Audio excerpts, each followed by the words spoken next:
¿qué tal? Hola, bueno, bienvenidos de nuevo a Despertar sin Manual. Tercer episodio. Estábamos perdidas, pero no estábamos perdiendo el tiempo. Estábamos Bueno, trabajando. Sí. Pues mira, hace un mes más o menos, si a mí me preguntaban quién era yo que me definiera, no sabría qué responder. O sea, no sabría qué decir. Y yo creo que he estado como investigando y trabajando para poder descubrir quién soy yo. O sea, Pero ¿cómo llegaste a ese punto? O sea, ¿qué te hizo? bueno, ¿qué me hizo pensar de que no sabía quién era yo? Porque ahora mismo que estaba como en proceso de búsqueda de trabajo y todo eso, yo sentía que si llegaba a una entrevista de trabajo y me preguntaban quién es Cindy, o sea, además de decir que sí, que soy publicista, que tengo 36 años, que nací en China, Pekín, Venezuela, no sabía qué más iba a decir, o sea, no sabía cómo me iba a definir a mí, o sea, quién es Cindy realmente. Vale, que en un trabajo a la gente lo que le importa es cuáles son tus habilidades, tus skills, todo ese cuento y qué has estudiado y en qué eres bueno. Pero realmente, o sea, ¿quién eres, no? ¿Qué tienes tú para ofrecer? ¿Por qué eres tú y no otro? Entonces, esas eran como mis preguntas y también era parte de mi miedo a la hora de buscar un trabajo y que me preguntaran quién es Cindy, ¿no? Claro, pero luego desde un punto de... O sea, tú lo estás asociando eso concretamente a un entorno profesional, En ¿no? este caso, un entorno profesional. Pero más adelante, o sea, después, conmigo misma, empecé a pensar, ¿pero quién soy yo? O sea, más allá de, ay, sí, estudié esto, vengo de tal sitio. ¿Quién es Cindy de verdad? O sea, yo no sabía definirme. Yo no sé si es normal o esto le pase a todas las personas a partir de los 35, 36 años que empiecen a preguntarse quiénes son. Pero a mí me pasó y me generó demasiada angustia saber que no podía definirme. O sea, que no podía saber quién era yo. O sea, cuando yo pensaba en mis valores, en mis propósitos, era como, no sé. O sea, Era más no. justo tu inquietud coincidió con un podcast que estaba escuchando de Tessa, que hablaba sobre el propósito de vida. Y entonces comentaba precisamente eso, que cuando a la gente le preguntan quién eres, suele definirse con cuestiones demasiado racionales o demasiado, ¿cómo se diría?, tangibles. No, estudié marketing, soy venezolana, no sé, soy Sí, mamá de Manuela. ¿Sabes? Como cosas que sí, bueno, forman parte de ti, pero en el fondo no es lo que bueno, te define. no te define porque en lo que hemos estado así investigando, pues claro, si un día dejas de ser marketer, o sea, un día dejas de ser, o sea, todos los años, toda la vida no vas a ser la mamá de Manuela de 6 años, o sea, Manuela va a crecer y va a hacer su vida y se va a ir, entonces cuando Manuela haga su vida y se va, vas a dejar de ser mamá y vas a dejar de ser Gaby, o sea, si a mí me echan del trabajo, voy a dejar de ser Cindy publicista, entonces voy a dejar de ser Cindy. ¿Quién es Cindy además del trabajo? Además de ser mamá, además de, no sé, de muchas cosas. Bueno, y a raíz de estas, digamos, inquietudes propias que han venido surgiendo por cuestiones de nuestra vida, en el caso de ella, por el tema laboral, en mi caso también hay un proceso de buscar, de encontrarme conmigo misma, ¿no? Y de autoconocerme. Digamos, dijimos, vamos a hacer esto como un podcast, ¿no? Porque al final también nosotras teníamos un montón de dudas, también estamos en un proceso de despertar que implica absolutamente conocerse y sí, llegar a ese punto de autoconciencia, ¿no? Sí, a mí algo me generaba demasiada inquietud y era que mucha gente dice, no, la gente no cambia. Pero sí, sí que cambia. Por ejemplo, estas definiciones con los estudios que hemos hecho nos han hecho despertar y darnos cuenta de que estas definiciones cambian con el tiempo. No son suficientes porque estas varían, porque son superficiales, porque nos describen quiénes somos en un entorno social, pero no describen nuestra esencia. Y realmente no vamos a ser las mismas con 20 años, con 30 ni con 36. O sea, yo me miro hacia atrás y veo la Cindy de 26 años. Es que no tiene nada que ver con la Cindy de ahora. Y la Cindy de 30, mucho menos con la Cindy de ahora. De hecho, puedo decir y certificar que estaba completamente mal de la cabeza. Ahora no es que esté mejor, pero hemos mejorado el asunto. ¿Sabes? No somos los mismos, sí que cambiamos porque no reflejan nuestras esencias. Bueno, además de que no reflejan nuestra esencia, también, ¿cuál es mi esencia? Yo a eso tampoco le tenía respuesta. O sea, yo no sabía qué iba a decir. Porque tú puedes ser muchas cosas. O sea, cuando a ti te preguntan eso es como que es una pregunta que te agarra fuera de base. Porque es que nadie te pregunta exactamente cuál es tu esencia. Yo creo que te lo preguntas tú mismo en un momento en el que estás buscándote. Bueno, exacto, porque hay gente que nunca llega al punto de hacerse esa pregunta. Pasan la vida a lo mejor sin saber ¿cómo es? Su identidad, sin conocer su identidad, sin conocerse y cuál es su esencia o su propósito de vida. Pasan absolutamente su vida así. Y sí, en algunos casos, yo creo que particularmente cuando la vida te sacude o cuando estás en situaciones complicadas, o bueno, o si tienes una inteligencia emocional demasiado desarrollada, es probable que te preguntes, y más allá de que esperemos que sea en una entrevista laboral o un externo que nos pregunte quiénes somos, es que nosotros mismos nos preguntemos quiénes somos y tengamos la respuesta y sepamos responder medianamente o Sí. aprendamos a ir respondiendo poco a poco en el transcurso de nuestras vidas quiénes somos, sobre todo para mantenernos auténticos, ¿no?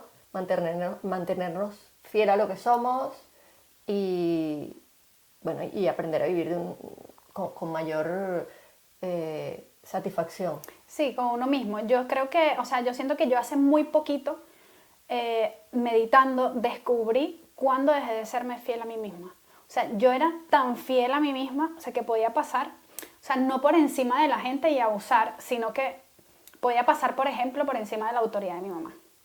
O sea, yo me era tan fiel a lo que yo quería que en una oportunidad, a mí mi mamá me inscribió en un colegio donde tenía que inscribirme porque del colegio donde yo había estudiado la primaria, para empezar el bachiller, ese era el que me tocaba por zona. Y yo lo odiaba, o sea, yo el colegio lo odiaba. El primer año lo hice perfecto, o sea, súper bien, yo era muy buena estudiante, eximida. El segundo año le dije, vamos a ver, yo no quiero estudiar aquí. O sea, no me gustaba el colegio para nada. Primero, yo tenía 11 años y ahí estudiaba con niños de 15 y 16, que, o sea, yo a los 12 tuve mi última Barbie. Y esa gente ahí llegaba hablando de que habían tenido sexo la noche anterior, no sé qué, o sea, vivían, en momentos vitales estábamos completamente diferentes. Yo me aterrorizaba y de verdad que el sitio no me gustaba para nada y no veía que yo tenía ningún tipo de beneficio más allá de estudiar. Entonces, ese año, el segundo año de bachiller, yo lo raspé entero. O sea, yo le pedí a mi mamá que me sacara de ahí y como no quiso, o sea, yo le dije, no voy a hacer nada en todo el año. Y en todo el año no hice nada. O sea, yo saqué 0 hasta en plastilina. Yo no hice nada, absolutamente nada. Y cuando los profesores, o sea, me decían, oye, Gaviria, ¿qué te pasa? Tienes que hacerle honores a tu apellido. No sabemos qué te está pasando.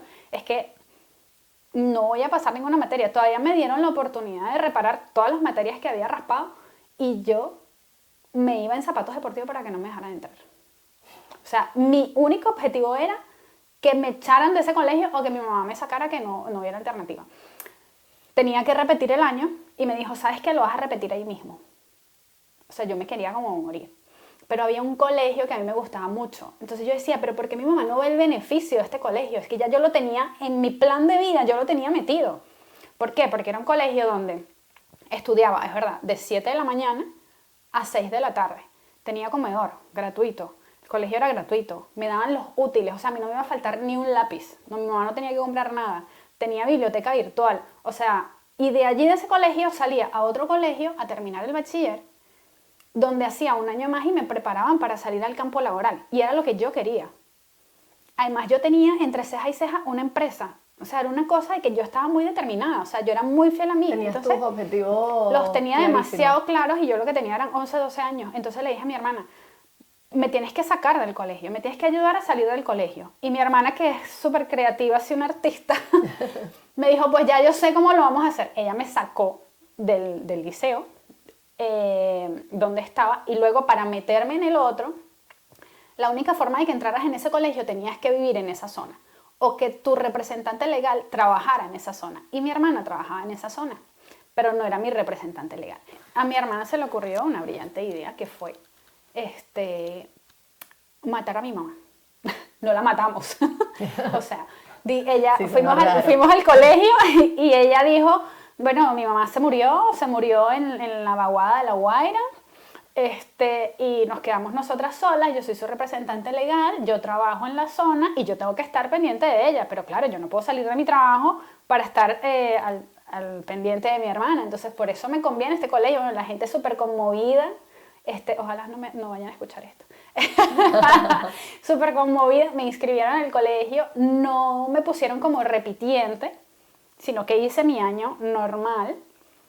Empecé a estudiar allí, de allí me gradué, por supuesto, muy bien. Fui al colegio de monjas donde quería ir, hice hasta sexto año, hice pasantías o prácticas en la aviación civil y luego cuando salí de allí, o sea, yo me gradué un 5 de julio y el 20 de agosto ya yo estaba trabajando en Industria Láctea Venezolana Parmalat, que era la empresa donde yo quería trabajar y que yo sabía que las monjas tenían convenio con esa empresa para hacer prácticas. Es verdad que no hice prácticas allí, pero luego me quedé con el trabajo.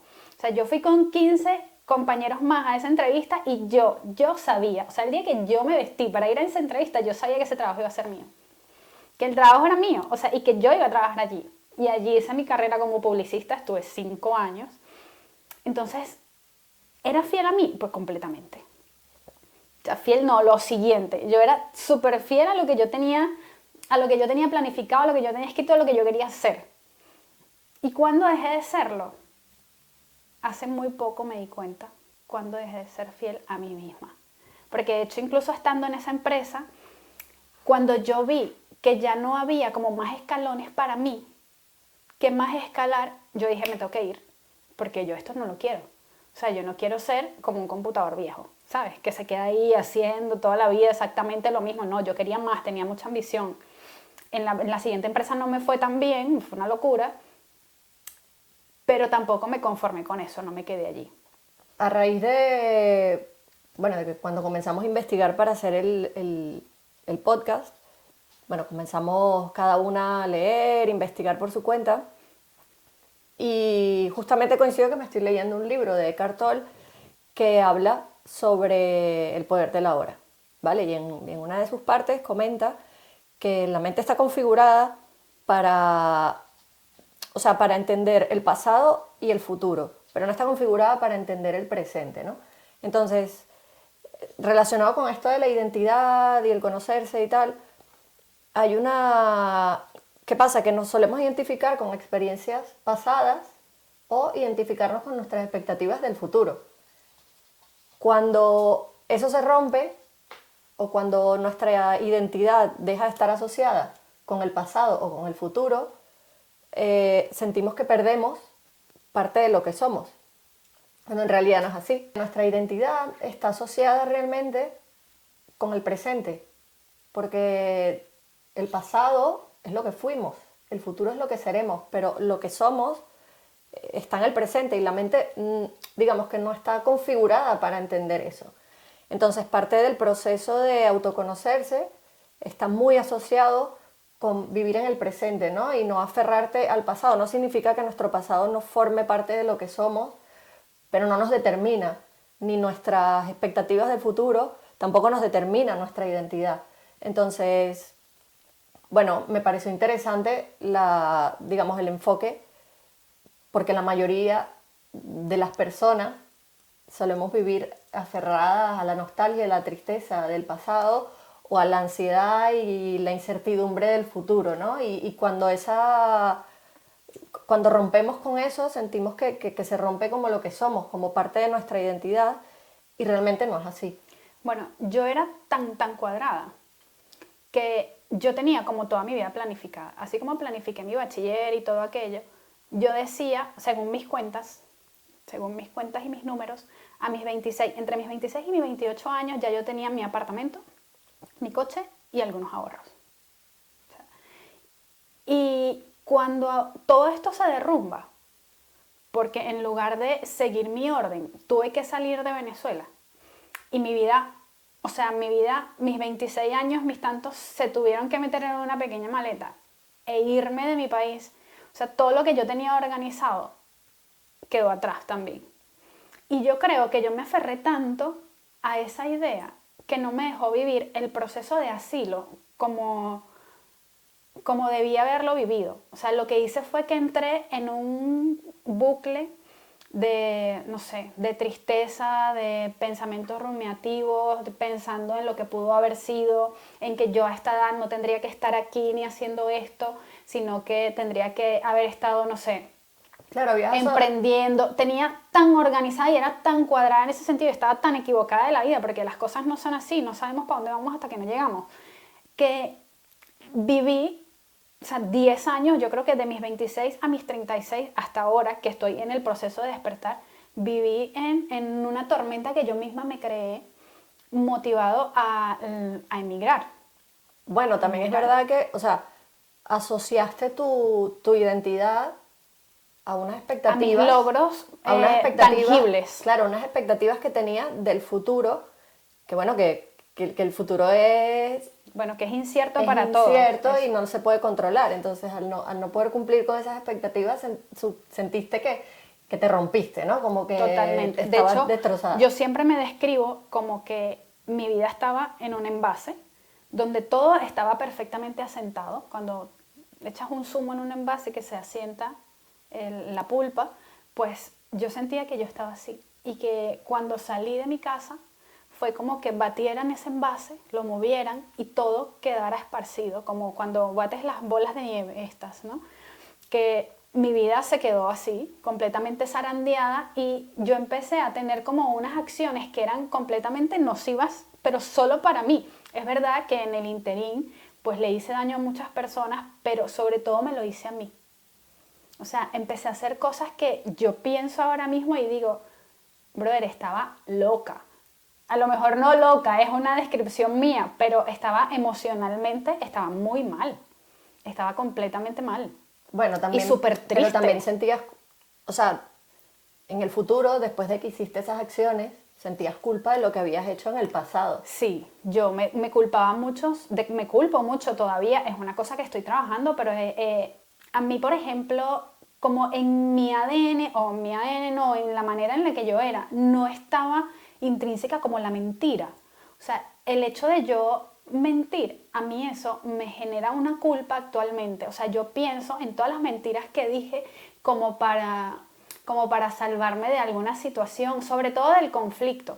Cuando yo veía que, por ejemplo, con mi pareja, que me hacía preguntas que a lo mejor esto iban a llevar a un conflicto, que yo me lo olía, era como, respuesta, todo lo que tú quieras escuchar. O sea, evadía completamente el conflicto. Y es verdad que me pillaban en un 2x3, porque para ser mentiroso pues hay que tener muy buena memoria. Como decía mi abuelo, hasta para ser maleante hay que ser estudiado. Y si tú no eres listo para eso, o sea, te va a ir mal. Y me pasaba. Y a mí eso me hace sentir muy mal. Yo me culpaba por eso. Claro, pero eso habla, o sea, cuando uno siente la culpa, la siente hacia el pasado, ¿no? Sí. Y tú mides eso en función de tus valores actuales. Entonces, entender esa culpa forma parte de saber cuáles son tus valores actuales. Y los valores son una parte esencial de nuestra identidad. Sí, sí, sí, totalmente. Ahora mismo me estoy leyendo un libro, El poder de la vulnerabilidad, de Brené Brown, y ella menciona, ¿no? La autenticidad es la práctica diaria de dejar ir lo que creemos que deberíamos ser y abrazar quienes somos. Yo estoy en ese proceso ahora mismo. Estoy dejando ir la supuestamente Cindy perfectamente que tenía que ser y abrazar lo que soy ahora mismo, ¿no? Todo este desastre hermoso, porque ahora me gusta, pues lo estoy abrazando y estoy trabajando en ello todavía. Tú, por ejemplo, ¿qué etiquetas sientes que te has impuesto tú o te han impuesto y en qué te han limitado? Hay unas etiquetas que te impone la sociedad o que vienen impuestas desde tu infancia, tu crianza, no sé qué. Y yo creo que sin darnos cuenta comenzamos a actuar, a comportarnos, a obrar en función de cómo nos han hecho creer que somos o lo que nos han hecho creer que somos, ¿no?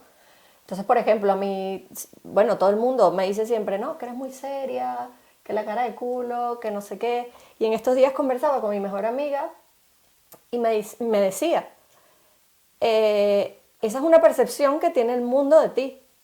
La gente que quizás no te conoce tanto, ¿no? Y lo has internalizado tanto que, o sea, no te has puesto a analizar por qué tienes esa actitud, o sea, por qué reflejas ese carácter a la gente. Porque luego la gente que más me conocen, cuando me encuentro en un entorno de más confianza, realmente, a ver, si soy seria, pero no, soy una persona fría, no soy una persona insensible, ¿sabes? Bueno, claro, es como cuando tú conversas con mi familia o con gente que me conoce, ¿qué es lo primero que te dicen? O sea, ¿cómo has logrado sobrevivir con Cindy con ese mal carácter que ella tiene? Y tu percepción es completamente diferente. Claro, sí. ¿Qué piensas tú de mi mal carácter? Bueno, claro, pero tú, Cindy, sabes que tú no tienes mal carácter. Hombre, carácter tengo. Bueno, claro, pero una cosa es tener carácter y otra cosa es tener mal Y carácter. otra cosa es tener mal carácter. Lo que pasa es que cuando uno actúa según qué cosas, qué circunstancias y con qué personas, empieza a tener mal carácter. O sea, A nivel familiar, creo que, bueno, le pasará a muchísima gente, sobre todo a los venezolanos, que se asocia tus valores o tu valía con la profesión y el trabajo, ¿vale? Entonces tenemos la titulitis, ¿no? De que si no estudiaste una carrera, de que si no tienes un buen trabajo. Bueno, esto en Venezuela es muy típico. La gente se pregunta en qué universidad estudiaste. Aquí en España nadie te pregunta en qué universidad estudiaste. ¿en qué colegio? Porque les da absolutamente igual. Entonces, yo creo que esa crianza hace que, por ejemplo, que quizá para uno, bueno, en mi caso, me meta tanta presión con el tema profesional y sea tan exigente conmigo misma, a pesar de quizás estar sacrificando cosas que son las que realmente quiero, ¿no? Que intrínsecamente quiero. Sí, yo creo que eso también tiene mucho que ver como, por ejemplo, cuando empiezas aquí a hacer un trabajo, a mí me pasaba que empecé a hacer un trabajo, por ejemplo, en la cafetería o en un restaurante, y es como que tanto haber estudiado para terminar sirviendo mesa. O sea, es Claro, como que... es como que dices, yo no soy esto, no, claro que no eres esto, es que es una cosa temporal, es un trabajo Claro. temporal y que no está asociado Sí. con quién No está eres tú. asociado con tu identidad. Claro, yo creo que este tema de la identidad nos ocurre, o bueno, ese sacudón, ¿no? De no saber quiénes somos, no sé qué, ocurre muchísimo, especialmente cuando emigramos, ¿no? Bueno, los venezolanos lo sabemos perfectamente, y porque claro, asociamos nuestra identidad a un país, bueno, y a todo lo que ocurrió en ese país. Claro, cuando emigramos, bueno, ya lo mencionábamos en otro episodio, ¿no? Que es como un desarraigo, claro, sí o sí, pero si asumimos o entendemos que ser venezolanos forma parte de lo que somos, claro, o sea, nosotros no dejamos de ser venezolanos por irnos de Venezuela. Por irnos, sí.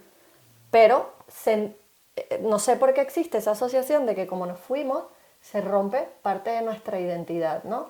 Bueno, y además tener que adaptarte a otra cultura, no sé qué, es como dejar de ser quien eres.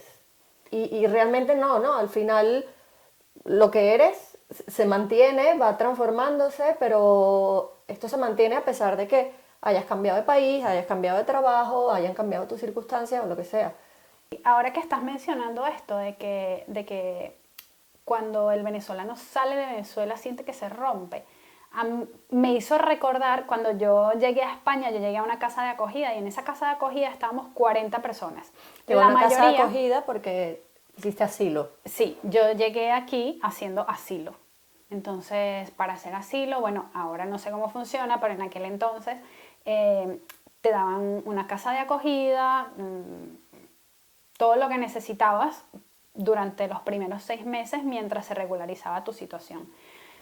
Ahí en esta casa habían muchos venezolanos, la mayoría eran venezolanos, y ellos tenían un afán impresionante por construir como una hermandad allí dentro.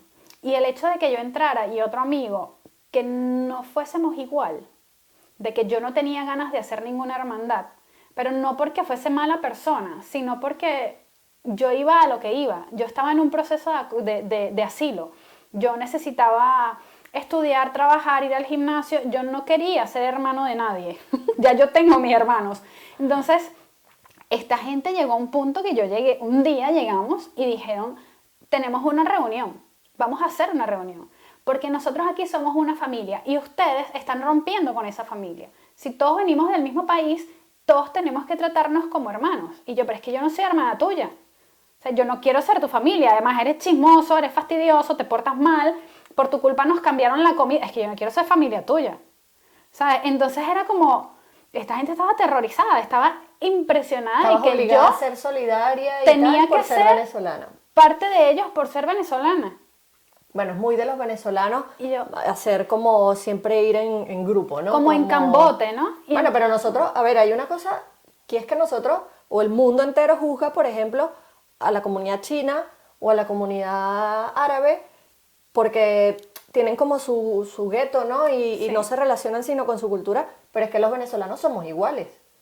Es verdad que, Sí, bueno, no sé, a lo mejor nos adaptamos más y quizá el idioma favorece que, por ejemplo, en España te adaptes también. mejor que a lo mejor una persona de la comunidad china, que, bueno, es más difícil que se adapte a la cultura porque es muy diferente, pero los venezolanos también tenemos esa tendencia a ir en cambote, ¿no? Todo el tiempo y juntarnos solo con venezolanos, no sé qué. Bueno, a mí me dicen, "¿Vale, no has perdido tu acento?".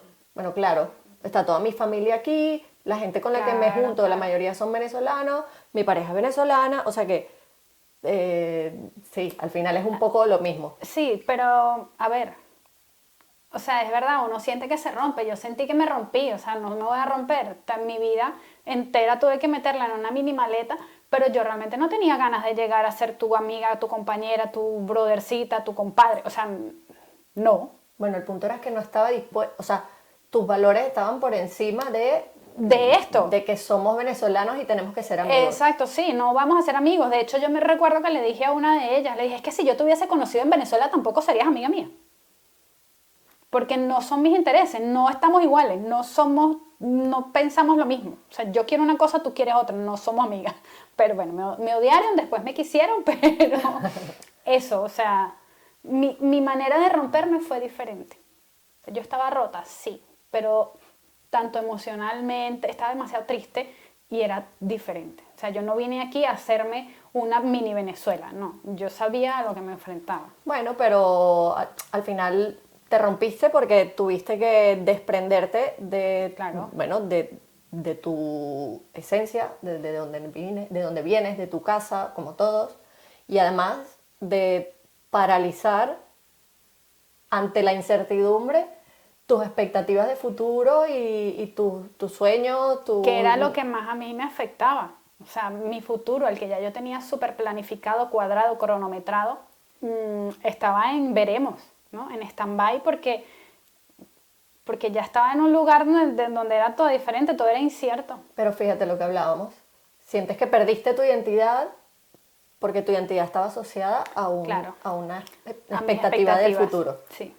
Ciertamente es complicado primero llegar a esta pregunta de quién soy. No todo el mundo se la hace y a veces pasan la vida sin hacérsela, pero ¿cómo saber qué nivel de autoconciencia o autoconocimiento tienes o nivel de dar respuesta a esta pregunta? Bueno, definirse a uno mismo es complicado. De hecho, o sea, yo no lo supe hasta hace muy poco. Pero para eso tuve que investigar mucho y estudiarme mucho a mí misma. O sea, tienes que pasar mucho tiempo contigo. Y, o sea, yo a veces descubro, o sea, yo descubrí incluso quién soy yo en cosas tan mínimas como mirar la noticia, como mi percepción hacia eso, cómo lo miro. Con qué soy, con qué empatizo, con qué no empatizo, o sea, es algo demasiado profundo, o sea, no se puede ni siquiera describir con simples palabras, tienes que estar muy dispuesto a mirarte tanto en lo bueno como en lo malo, en lo que he hecho mal y en lo que he hecho bien, con qué cosas me siento orgullosa y con qué no tanto, qué significan todas las decisiones que he tomado, o sea, tienes que mirar, como que escudriñarte, ¿no? Como hasta el tuétano, para saber exactamente cómo eres. Pero para eso necesitas estar totalmente receptivo a mirarte como con luces y con sombras, ¿no? Con todo, para poder definirte. Es que es demasiado. Bueno, claro, al final nuestras sombras forman parte de lo que somos. De lo que o sea, eres, exacto. Y no se trata bueno, de vivir la vida intentando corregir esas sombras o esos aspectos que quizás no nos gustan tanto de nosotros, sino también un poco con... Bueno, aceptarlos, abrazarlos, Sí, forma parte de eso. Eso no quiere decir que tú vas a ir por ahí repartiendo hostias, no, pero bueno, abrazarlos y pero... saber qué te produce eso, para qué te sirve de bueno y qué debes mantener a raya. Bueno, y entender, tratarnos con cierto nivel de compasión y entender que estas cosas forman parte de nosotros. Cuando las tratamos con compasión, las podemos corregir con cuidado, con mimo, ¿no?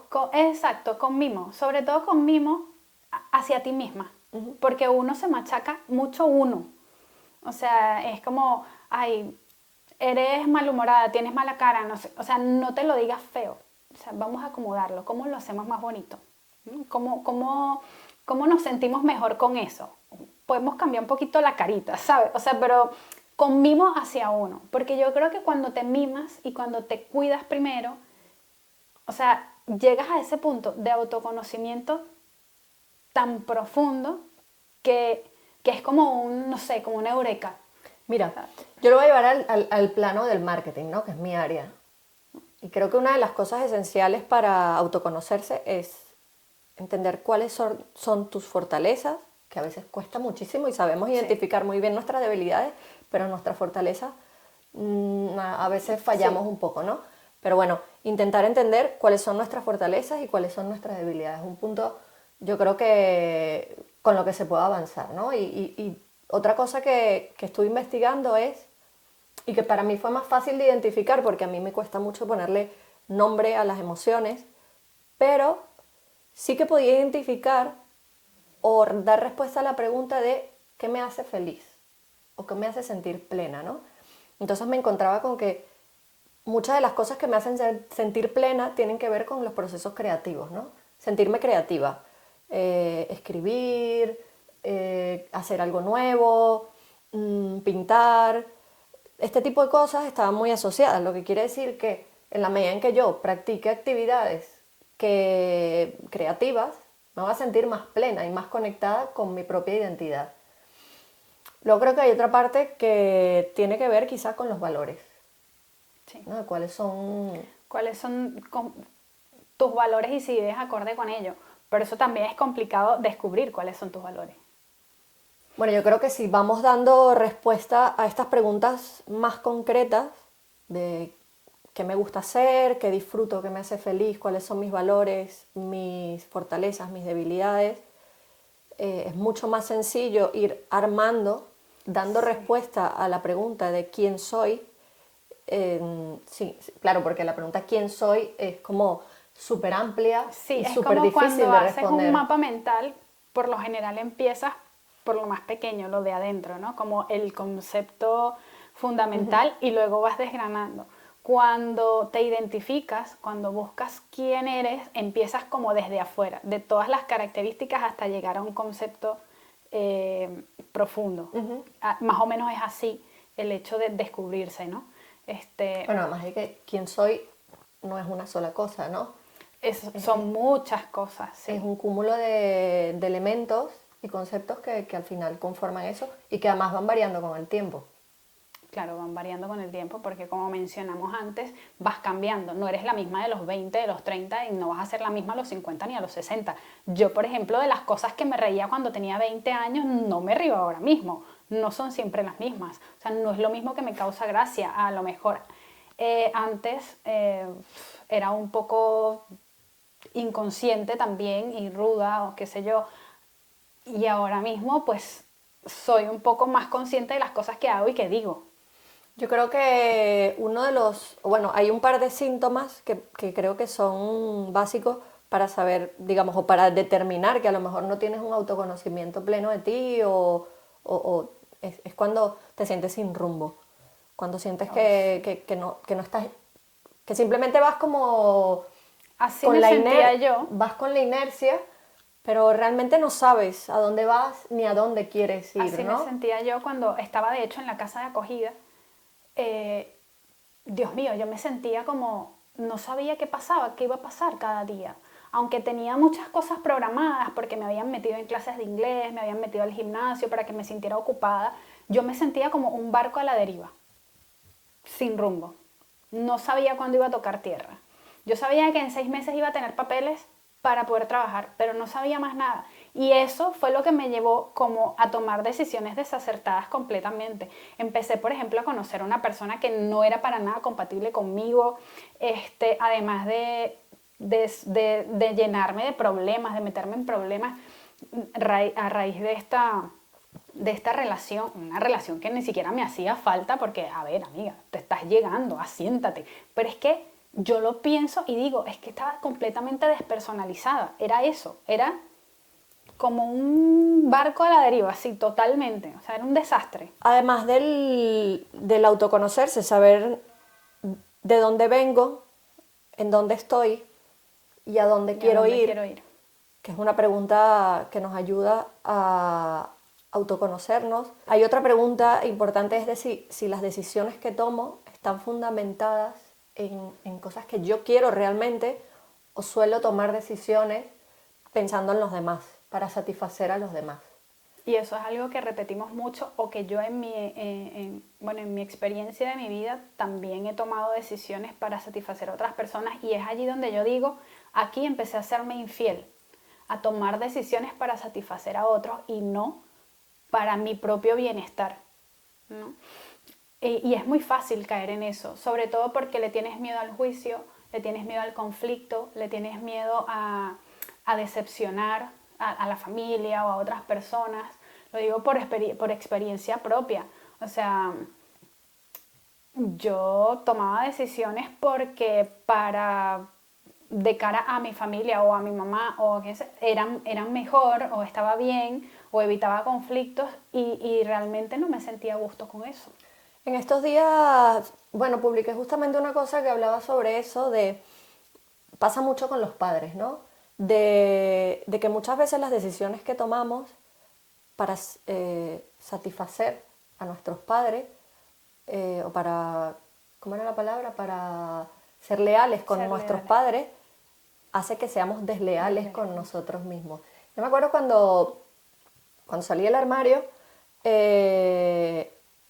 bueno, hubo el conflicto, ¿no? El típico del proceso, pero yo tenía muy claro que, que las expectativas de mis padres eran que, bueno, que no estaban además desconectadas del hecho de mi decisión personal, sino que ellos tenían en la mente vestida de blanco, la iglesia, tener hijos, no sé qué, como era lo que... Y el novio. Sí, claro, lo que tocaba, ¿no? Esas eran sus expectativas, pero yo tenía muy claro que si yo tenía que vivir mi vida para cumplir con sus expectativas, yo no iba a ser feliz. Entonces pasaba. Afortunadamente, yo en ese sentido siempre he tenido un carácter como un poco más rebelde y tal, que en ese proceso en particular me ayudó bueno, a tener perfectamente claro que ser leal con mis padres y cumplir con sus expectativas implicaba una deslealtad absoluta conmigo que me iba a llevar a la infelicidad. Claro, claro. Sí, sí. Bueno, a mí me pasó algo similar. Yo siempre he sido muy discreta con mi vida personal. Pero dentro de esa discreción que tenía, pues también tenía que sentirme, o sea, como yo sentía que me ocultaba, ¿no? Que me ocultaba para evitar conflictos en mi familia y en otros entornos, que no sé cómo, no sé cómo explicarlo, ¿no? Pero tenía mucho que ver también con la religión, donde que fueses homosexual no era aceptado, que no estaba bien, y yo me escondía de ello. Y allí también empecé a hacerme completamente infiel a mí misma, a faltarme a mí.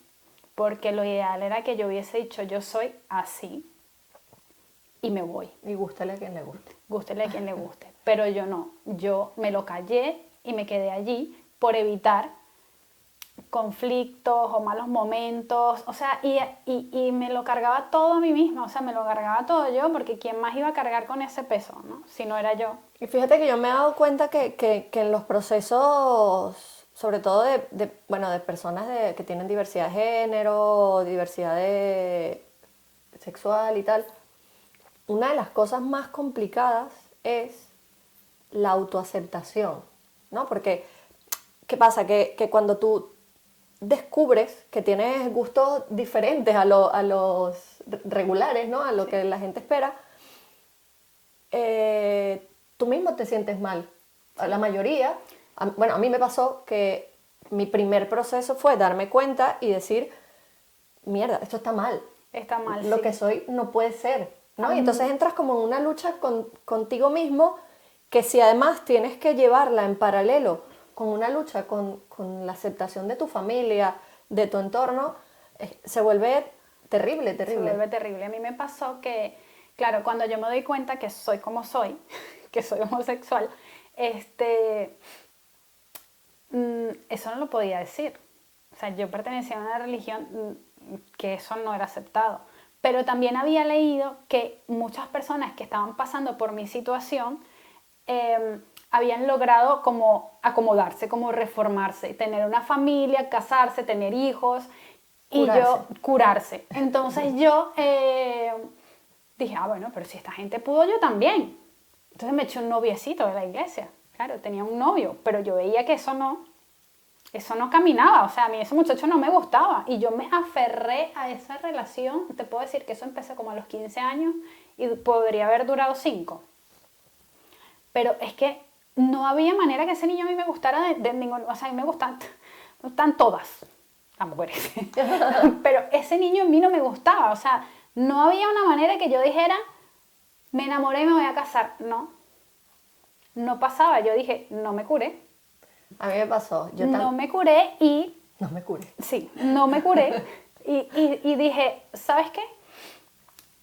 No lo voy a decir a los 4 vientos, yo creo que esta es la primera vez que lo digo tan a los 4 vientos, pero me marcho.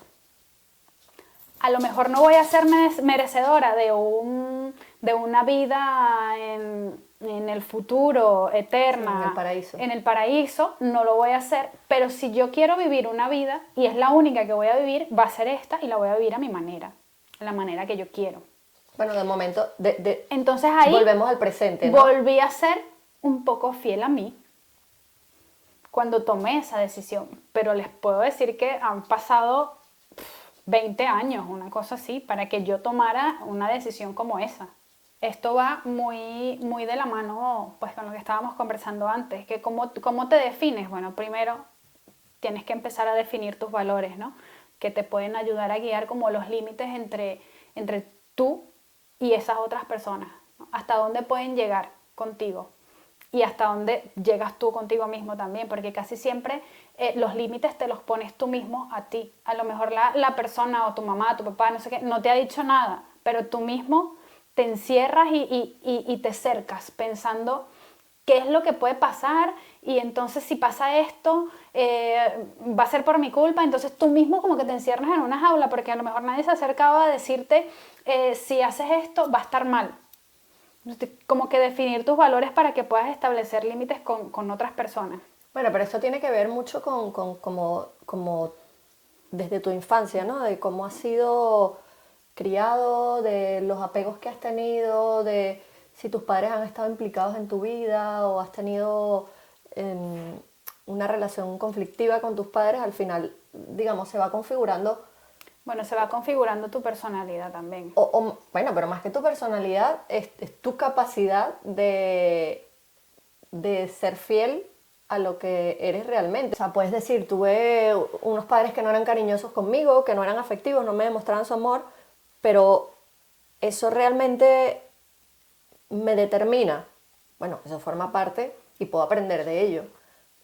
Pero si la gente comienza a actuar en función de eso, entonces te buscas relaciones que no tienen que ver contigo, no sé qué, dependientes, pues al final pasas la vida pues traicionándote constantemente. Y a veces la mayoría de la gente que les pasa esto ni siquiera se dan cuenta que están en ese proceso de autotraición. porque les cuesta como definir que eso está mal, que no es normal lo que has vivido en tu familia y que está mal que lo sigas viviendo. Entonces, como no lo identifican, como que, bueno, se meten en bucles y en relaciones raras que terminan pues acabando contigo y, bueno, no tienes personalidad, no tienes identidad, no tienes nada. La toma de decisiones, tomar decisiones por ti mismo, que deberían beneficiarte a ti como persona y tu salud también, y no por beneficiar a otros o por proteger a otros, porque muchas veces tomamos decisiones por protección a otras personas, sobre todo a nuestro entorno familiar. Sí, con el entorno familiar es muy frecuente. Sí, bueno, es lo más frecuente, sobre todo cuando eres padre, tomas decisiones para proteger a tus hijos o al resto de la familia. Pasa tiempo a solas y haz cosas que te hagan vibrar. Esto es súper importante. O sea, yo pasé mucho tiempo sola y yo creo que es el mejor momento que he pasado en mi vida, conmigo misma. O sea, yo sé que si un día me quedo sola, no voy a estar mal. O sea, voy a estar súper bien. O sea, me voy a sentir contenta, me voy a sentir bien también, porque a mí me encanta pasar tiempo conmigo. O sea, yo me descubrí como soy y me gusta. Y tengo muchas cosas como que hago muchas actividades, tengo muchos gustos y hobbies que podría hacer sola o acompañada. Entonces, saber que pasas tiempo contigo a solas y que te gusta lo que ves es importante también. Sí, yo lo veo, mira, o sea, como un ejemplo básico, ¿no? Cuando tú quieres conocer a alguien, tú buscas pasar tiempo con esa persona para saber más sobre esa persona, para conocerlo, no sé qué. Es básicamente lo mismo. Para saber y conocerte a ti mismo es fundamental pasar tiempo contigo y haciendo cosas que te gustan a ti. Claro. Cuando yo estaba en este proceso de descubrirme, yo empecé a hablar con mi familia, sobre todo con mi familia y con amigos que me conocen y que me han visto vivir en varias etapas, ¿no? Para que ellos me dijeran cómo me percibían. Claro, yo a ellos no les conté, estoy en un proceso de descubrirme, dime qué piensas de mí o cómo yo era. Por ejemplo, a mi mamá y a mi hermana siempre le pregunto cómo era yo cuando tenía tanta edad o cómo era yo cuando era pequeña, porque si no, esos pensamientos o esas respuestas se iban a condicionar. Una predispuesta. Claro, entonces yo lo que quería era que me contaran cómo era y esto me ha servido mucho pues porque he mirado desde su perspectiva cómo soy, cómo hay cosas de mí. Entonces descubrí que, bueno, que la curiosidad y el amor por aprender son características intrínsecas en mí y también en mi personalidad. El valor de tener algo propio, la importancia de emprender, son como parte de mi ADN. Pero eso fue a raíz de, o sea, todo es investigación y todos son datos, ¿no? Entonces, a raíz de investigar a mi familia, a mis amigos, de preguntar, también descubrí, o sea, esa parte de mí que no me gustaba. Una amiga me dijo, oye, tú eras así, así, asado, decías esto, decías tal cosa. Esas partes de mí que yo conocí a mis 26, 27, 28 años, que no me gustaban, con las que siempre me he arrepentido, ella me habló de ellos, de ese tiempo. Y sí, es una cosa con la que yo no me identifico ahora mismo. Entonces, Bueno, ya pero puedo lo has darle, reconocido. lo reconozco, lo hice, pasó y ya le puedo dar una palmada para que se vaya porque ya esa Cindy ya no forma parte de mí. En estos días nos pasó que, bueno, estas cosas impulsivas que decimos, vámonos a París, ¿vale? Entonces estamos organizando todo, mirando los vuelos, mirando en Booking y tal, y de pronto yo empiezo a sentirme culpable, ¿no? Porque yo quiero llevar a Manuela a Disneyland París, ¿vale? Pero es verdad que llevar a Disneyland a París, llevar a Manuela a Disneyland París es mucho más costoso, bueno, implica una logística un poco más tal. Entonces empecé como a arrepentirme del viaje que íbamos a hacer, que era un viaje, bueno, que es un viaje ella y yo sola. Y claro, se lo comentó a Cindy y le digo, ay, es que me gustaría que Manuela fuera y tal, porque Disney y no sé qué. Y al mismo tiempo comienzo yo a decir, oye, pero vale, el hecho de que Manuela no vaya ahora no significa que no va a ir eventualmente, que da igual, que no tiene que ser ahora, puede ser el año que viene, en 6 meses, o sea, y yo tengo derecho a disfrutar bueno, de mis momentos sin que necesariamente siempre tenga que ser madre, de disfrutar con mi pareja, de irme en un viaje sola, sin mi hija, en otro contexto, porque lo quiero, porque es lo que realmente quiero. Entonces digo, me voy a ir a París con Manuela simplemente por no sentirme culpable, pero a lo mejor no es lo que quiero en este momento en concreto.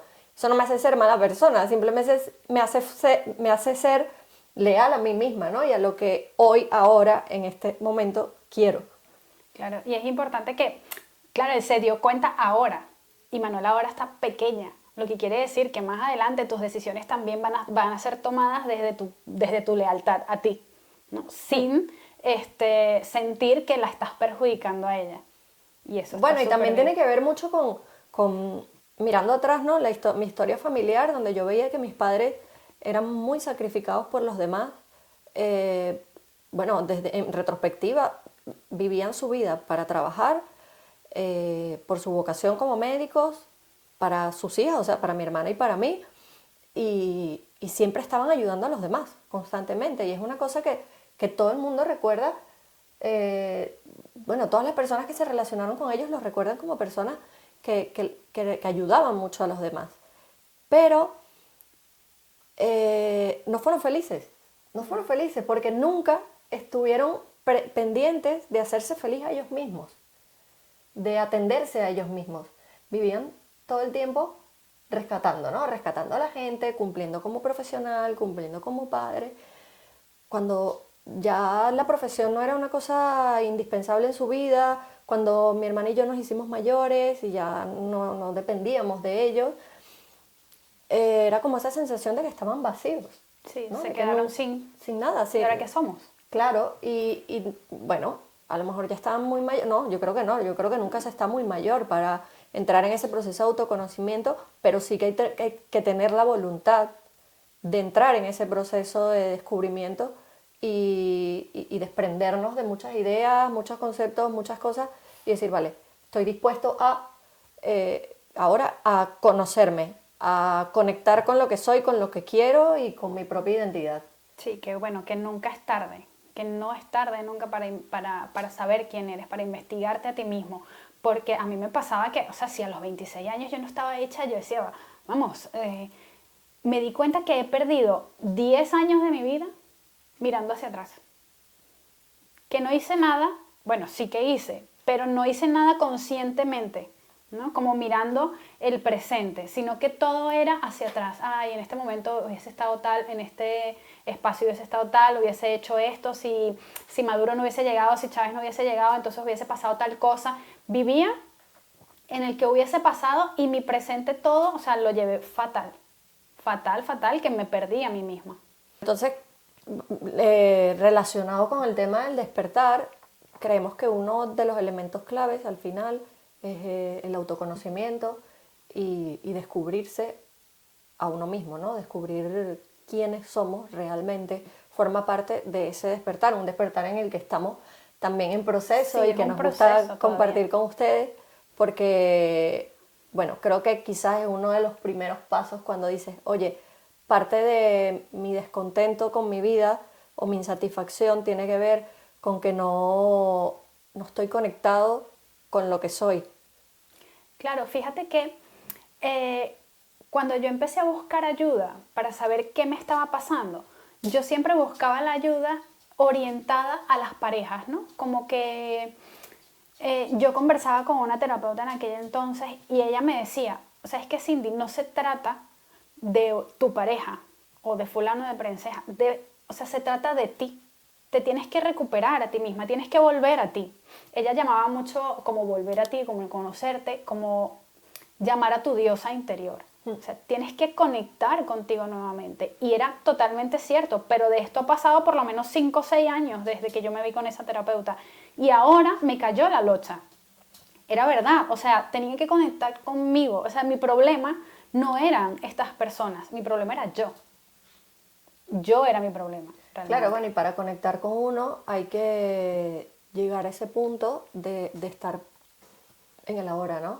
En el Sí. presente. Y O también, sea, que Es un proceso que no se da de la noche a la mañana y que es lento y toma su tiempo, pero que es muy satisfactorio cuando comienzas a entenderte y a conectar con eso, porque tus decisiones comienzan a ir vinculadas a tu identidad. Entonces, en la medida en que se te hace más fácil tomar decisiones, tienes más claro lo que quieres, Totalmente. vas con un rumbo un poco más claro y al final haces cosas que te hacen sentir bien, más allá de lo que los demás quieran o de tus expectativas futuras o de tus problemas pasados. Bueno, y no importa si no puedes describirte ahora, en este preciso momento, porque ya te digo, es un proceso que requiere mucho estudio. Y tal vez no se trata mucho de saber describirte, sino tal vez de cómo vas viviendo ese proceso de descubrirte, ¿no? Disfrutar el proceso. Disfrutarlo, disfruta el proceso, confía en el proceso. Bueno, y este ha sido nuestro tercer episodio de Despertar sin Manual. Me gustó mucho. Es aprender quién soy, el proceso de autoconocerse, Sí. de autodescubrirse.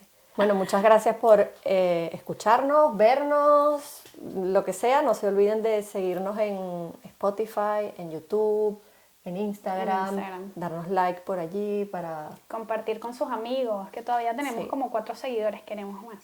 Bueno, y lo más importante sobre todo es contarnos nuestras experiencias y que eso a lo mejor aporte a alguien algo en el mundo y Sí. despierte una chispa Una de lucecita alguien ahí para comenzar también a despertar, que es lo más importante y lo más bonito.